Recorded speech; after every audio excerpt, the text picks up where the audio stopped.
এটাই মনে হয় আল্লাহ তাআলা নিয়ম করে রাখছে, জানি না। আমার মনে হয় কি এটাই আল্লাহ নিয়ম দিছে, আর নিয়মে আছে আল্লাহর লেখা খাতায়।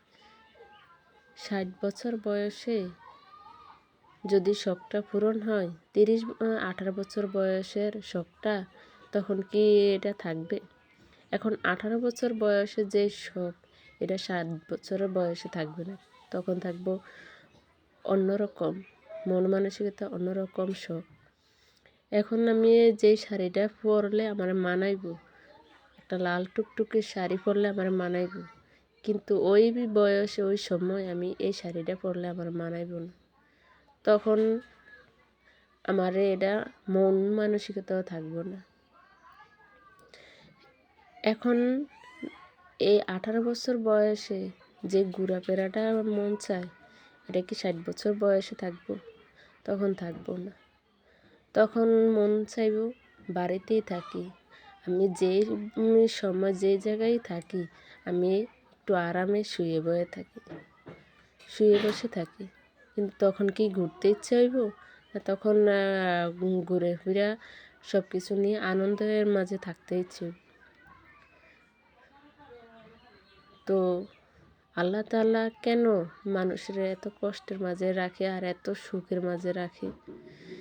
কেউ চাইলেই জন্মগত থেকে ভাগ্যটার পরিবর্তন সব কিছু জন্মের শুরুর থেকেই নিয়ে আসে, আর কেউ মৃত্যুর আগ পর্যন্ত সুখ জীবনটার মাঝে একটু ছোঁয়াও আসে না।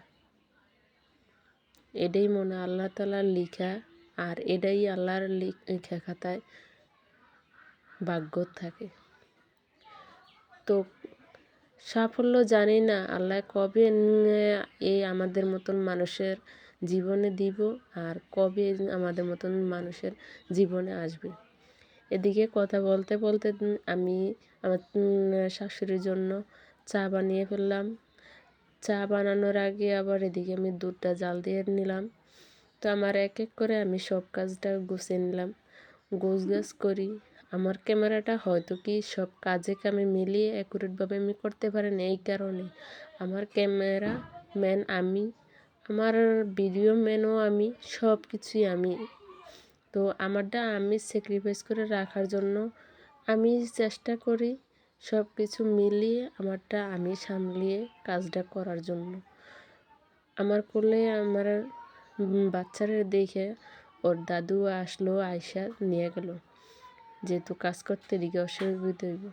অনেক শুক্রিয়া, আল্লাহর কাছে লাখ লাখ শুক্রিয়া আমার শাশুড়ি, আমার যা, ওরা থাকার জন্য। কারণ আমার বাচ্চা যে পরিমাণ আমার বিরক্ত করে, ওনারা যদি না থাকতো পাশে, আমি একটু কাজে অন্যদিকে আমি কাজ করে শান্তি যে জিনিসটা, এটা পারতাম না, পাইলামও না। ওনারা থাকার কারণে আমি কাজ করতে পারি, শুকরিয়া আলহামদুলিল্লাহ।